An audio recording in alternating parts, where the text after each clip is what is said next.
This isn't going to be a super organized video. We're just going to talk about some overall rookie updates, some overall rookie spots that you're seeing. You're talking about how that you found this one website that just kind of outlines accurate mock drafters, and really we can see what the NFL people are thinking about these rookie prospects. You're even talking about having someone on your show if nobody has heard of it, Dynasty and Chill. Go down, click the link in the description. It's a podcast. You don't have to have a video up while you listen. You can just play it through iTunes, Google Play. Is it on every platform? Podbean? Yep, should be. Yep. So when do you think that show will come out? Well, we're going to record it tomorrow night, so we'll kind of expand on some of the stuff that I'm going to touch on in these videos, and we'll discuss here in the next probably the next 15, 20 minutes or so. But yeah, it'll be a full show, really just trying to look at Dynasty from a NFL draft perspective. We'll have an NFL draft predictor, somebody that's been very prestigious in terms of predicting the NFL draft over the last 5 years. We'll have them on the show, but he's a hardcore Dynasty player. So I'm going to ask some contextual questions from a Dynasty standpoint. What can we learn from the people that actually study the entire draft? Because I know we reference draft capital on these videos all the time. And, it is something that we see used in Dynasty a lot as something that should, carry a value for a player, or the opposite. We'll reference it as something that makes a player less valuable. But how does it differ from, determining NFL draft capital versus deciding players when you're on the clock in a Dynasty league? Because you can't just follow it to a T. You have to look at context, and then you get different variables that come in, whether it be the scheme or the coaching staff or the landing spot, or the system. There's so many factors that go into it that can make you say, well, draft capital is, only a certain thing, and then we're going to move up and down. So I think it'll be an interesting discussion that we really haven't had before, and it'll be kind of looking at Dynasty from a little bit of a different angle. So we're recording tomorrow night. It should probably be out late tomorrow night. Awesome. Well, let's jump into kind of a preview of that right now. And do you want to just talk about kind of the overall rookie landscape and what you're seeing the NFL mockers do right now? Yeah, so just for reference, if anybody wants to check out these websites, none of them are any that you have to have a paid subscription for. Anybody can look at these and reference a lot of the same data that we're going to reference here in these videos. But you can go to mockdraftdatabase.com. That's a summary of a bunch of different mock drafts. There's also another one called Grinding the Mocks, which is a little bit of a different approach. That's more of like an analytics approach based on the NFL draft. So it's a little bit difficult to navigate, but once you get in there, you can at least pull up essentially where every single player is being projected. I usually sort it by positions because it's a little bit of a clunky website, but you can sort by wide receiver or tight end or quarterback or running back, and you can basically see in order, where they're projecting players to come off the board. And then the third one is the Huddle Report. The Huddle Report is where my guest tomorrow night and many, many other top draft analysts go on, submit their mock drafts periodically, and they do have a running big board, so where you can see where all these players are being projected currently. And the Huddle Report, after the final mock draft for each participant is submitted, they'll put a grade on how accurate they are, so you can see how you finished year after year. And anybody that's done it, I think it's been around for 5 years now, so they award a trophy and different awards. But basically all three of these websites, you can go and look at where players are being mocked, and it's not just one mock draft. It's not just the ESPN mock draft or CBS. It's dozens and dozens. I mean, probably all of them together, you're probably looking at over 100 mock drafts that are updated at different times. So you probably want to give it a couple of days. After the combine, you wanted to probably give it, like a week or so to let everybody submit their newest mocks. So that's what we're going to talk about today in these videos. So you want to start with running backs, Mason? Yeah, I think running back's the most important position whenever we're talking about this draft capital. Because, I mean, would you agree with that, just because the running back position's so dependent on opportunity that's really where we want to see the draft capital going? Yeah, absolutely. I mean, I think it's, for me, a running back is more predictive when it comes to draft capital in terms of where I'm going to slot them in for Dynasty. There's so much less that goes into the position. We're essentially, for a running back, we're looking for opportunity. And a lot of times draft capital means a team has intention to give a player opportunity. Now, there's obviously outliers where players force their way on the field. They're too good. Maybe they should have been drafted higher. And I think we may be seeing that a little bit to where the NFL is devaluing running backs so much. But there also comes a point in the NFL draft where, hey, if you have a running back that has a trait or two that you really, really love, say for instance, someone like AJ Dillon, there's very few running backs that ever come into the league with the physical profile that he has. Now, a team may not value him until day 3, but when on day 3 do you value him? So I guess what I'm saying is there's a narrow window to where NFL teams value these running backs. So, it may be a couple years we have to start reevaluating what we think about running backs in terms of NFL draft capital. I think the days of them consistently going, in the first round may be done with. To where now they're all getting squeezed in, between round 2 and round 5. So it's not the same as being able to say, well, look at all the players drafted in the first round that were running backs that hit, and that none of them were drafted this year in the first. Does that mean it's a bad running back class? Not necessarily. It just means that the NFL is changing, their scope of running backs maybe a lot different than they do at other positions and a lot quicker. So just something to keep in mind. But yeah, I think running backs are where everyone starts. And this class, I think, is fairly easy to break down. So let's start. You want to start with, okay, Mason, real quick, what's your thoughts on Cam Akers? Just your high-level profile on Cam Akers. Okay, I actually put out a video about Cam Akers, breaking him more in depth, and I think that Cam Akers honestly has, just because with these running backs, all I'm looking for other than the opportunity is I want them to have the size and the athleticism to, when they get that opportunity, be a workhorse running back, and I think Cam Akers possesses really every trait you look for. He can catch the ball, he has the size to handle the workload, and he has the athleticism that gives him a high ceiling in the if he does get the workload. So depending on if he gets the draft capital, I'm all in on Cam Akers. Okay. I'm kind of with you. Obviously, Cam Akers ran an under a 4.5 40, so he does have good speed.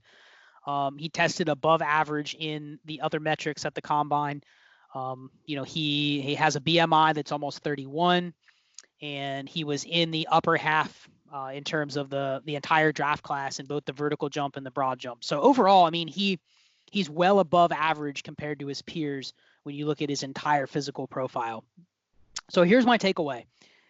I don't know if this is just us being biased by Cam Akers being such a hyped prospect. Maybe it's a little bit of people have only seen a lot of bad tape on Cam Akers as well. But I'm kind of starting to get concerned that I think we're assuming, wouldn't you say most people have him slotted in as like their running back 3, 4, or 5 somewhere? Yeah, exactly. I was listening to the Roto Underworld podcast today, and they were arguing having him over Dobbins, which at this point I think is kind of ridiculous just based on where we expect him to go in the NFL draft. Yeah, and I mean if you look at the Huddle Report, they have him going at pick 64. So basically the second round, the very last pick of the second round. Now, when I look at Mock Draft Database, they have him going in essentially the middle of the 4th round. And, that website has consistently had him in the 4th round. So again, this is not every single mock draft that's out there. But I think he's a player you want to keep an eye on for that draft capital. If he's taken somewhere in round 3, that's a decent landing spot. I think we're going to give him the benefit of the doubt, checking the draft capital box there. But there's quite a few mock drafts that have him outside of the 3rd round. So that would still be concerning regardless of what your pre-draft evaluation on is him. I think he's one that I'm a little bit concerned that we're being a little bit too ambitious, just assuming, hey, this is a running back 3, 4, top 6 pick in Dynasty. I think that draft capital is going to be big for him. I mean, right now they have him projected to go at the 19th pick of the 4th round on Mock Draft Database. And, I guess the question would be, let's say that happens. How much would you put that against him if he went, let's say early 4th round, but he went to a really good landing spot? How would that change for you in terms of your process, assuming everybody else went on day 2 or earlier? Okay, for me, he would completely be off my draft board just because I know how other people are going to be drafting and they're going to touch him. I mean, they're going to be willing to take him way, way earlier than I would even consider touching him. So it's kind of hard to pinpoint. I mean, put a very specific value on him just because in that scenario, I know he's on any of my teams. So basically you're saying you already know that because there's so much pre-draft hype for him, that he's already at a certain spot, that you think his value would be too high in dynasty drafts, regardless of his draft capital, to the point where you're never going to get him because he's always going to go higher than what you're willing to pay, right? Exactly. But Okay. I'm a big proponent of draft capital compared to a lot of other people. Okay. Well, I wanted to mention that because, for instance, you look at the next guy is Clyde Edwards-Hilaire, and I think I've heard on quite a few podcasts people talking about, how his combine wasn't really impressive and that he could be the one that's sliding in drafts. Yet he really hasn't moved at all. I think it's pretty certain that he's going to be a third round pick. He could maybe sneak into the second round, but he's been consistently drafted at the top end of the third round. And, a couple things for me. A team that drafts him there is obviously picking at the beginning of the draft, unless they've obviously traded into a pick. They're picking there probably with a specific need. So maybe similar to like David Montgomery last year. Now, they're totally different types of players, but if a guy's picked in the top 75 picks, he's probably going to a team that isn't all that great because you're picking in the top half of the round.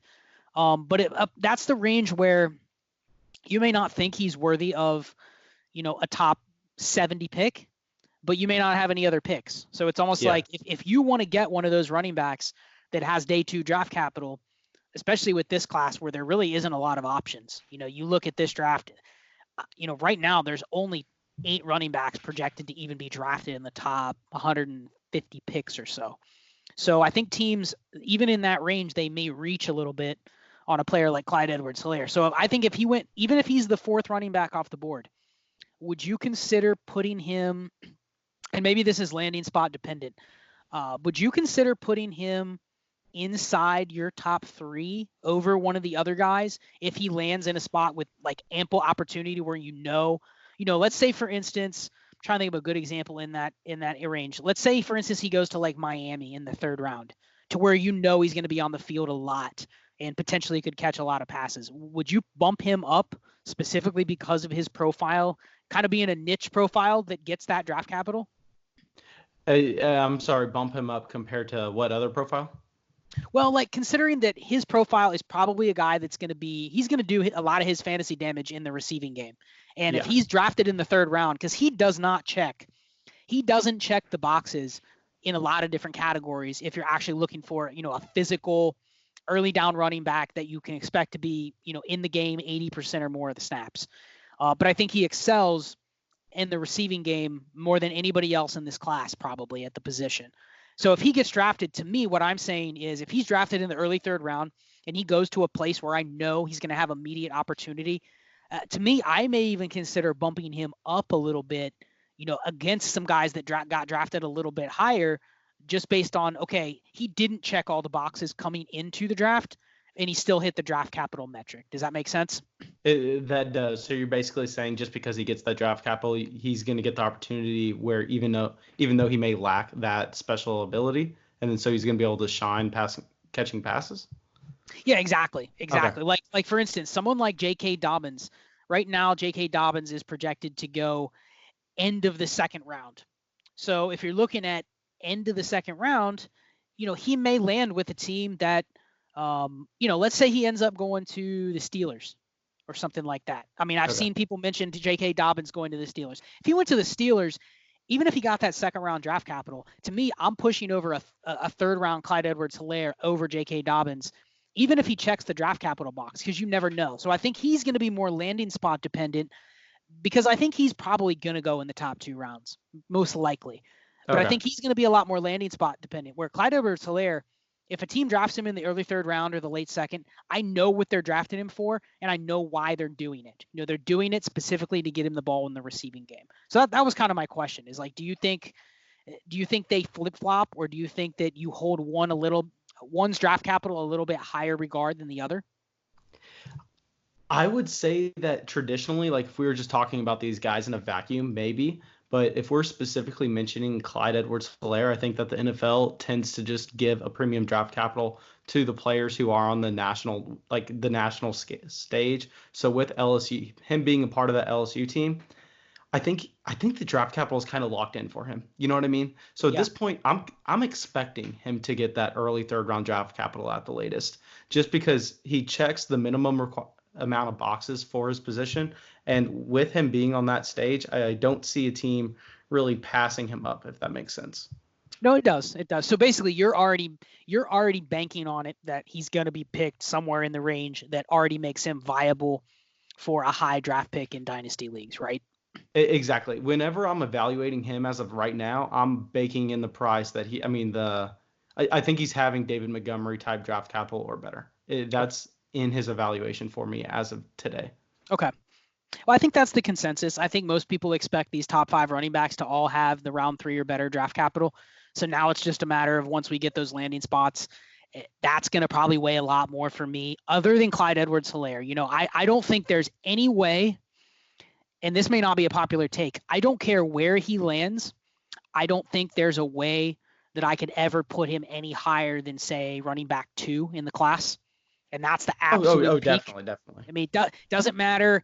I mean, even if he goes to, everyone says, the ultimate landing spot would be the Chiefs. Even if he went to the Chiefs, I wouldn't ever expect him to be used in a way to where he's getting so many touches that he's just a consensus number 1 running back off the board, even over some of the other guys in much worse landing spots. But I think for what I see in him is I think he is the most flexible. He could be clearly the running back 5. If he goes late third to a team that, let's say he goes late third to the Saints or something like that, clearly would be my running back 5. Now, if he goes, early third to a team that I know is going to give him a ton of work in the passing game, he might be my running back 2 or running back 3. But I don't think he has the ultimate potential to be the number 1. I think some of the other guys, they're pretty much locked in. Like, I don't think J.K. Dobbins is going to be anywhere other than maybe my 3 and my 4. I mean, he's not going to go way up, and he's not going to go all the way to the back, because I think he's really insulated in terms of the profile that he brings to the table. Now it's just a matter of tweaking him. So that was kind of the point of the video. I know it's kind of a little bit all over the place, but the point was the draft capital for DeAndre Swift, I think, has pretty much stayed the same. He's going to go in the late first round or the top 10 picks in the second round. I think it's almost a lock that he's going to be going in that range. Jonathan Taylor could go in that range. I guess he's probably moving up the board. He's moved up about half a round since the combine.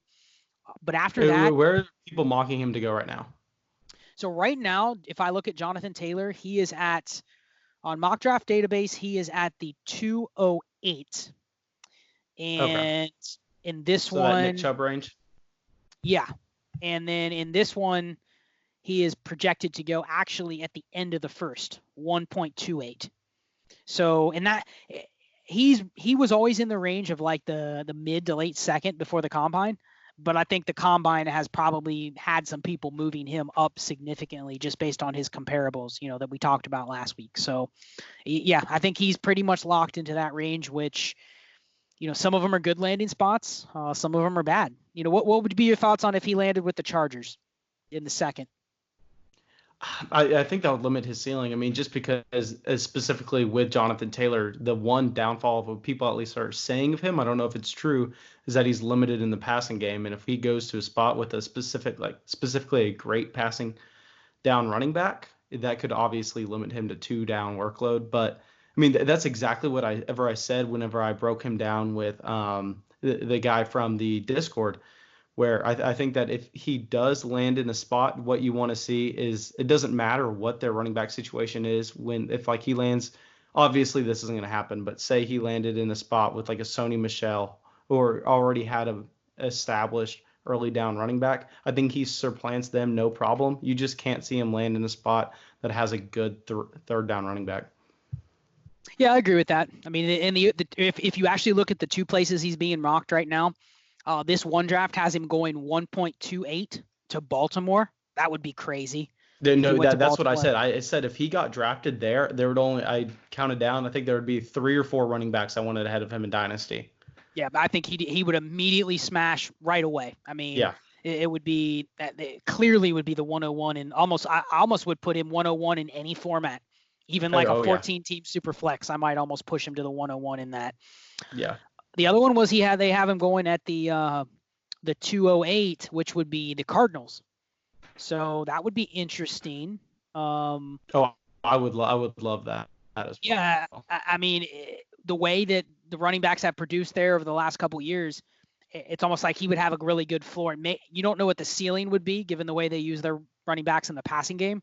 But yeah, I mean, those two landing spots would almost seal the deal. And I think if you just look at the late first and the early second, I mean, you're talking about the Titans if they were somehow to let Derrick Henry go, the Chiefs at 32, the Colts at 34, even though they have a couple other running backs there. Man, if he landed with the Colts, Oh, I think yeah, behind that that would be line, another situation where he'd be a first round startup pick. yeah, even with only 250, 275 touches, I think he could still be a top 10 running back his rookie year. Yeah. And the Chargers, might be a little bit of a poison landing spot. Dolphins, Cardinals. Yeah, I mean, there's a bunch of spots in that range that could be really good, and then some that clearly, the Giants aren't going to take him.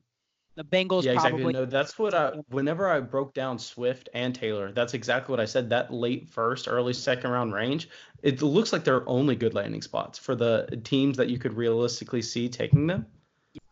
I mean, there aren't that many landmines in that area, in my opinion.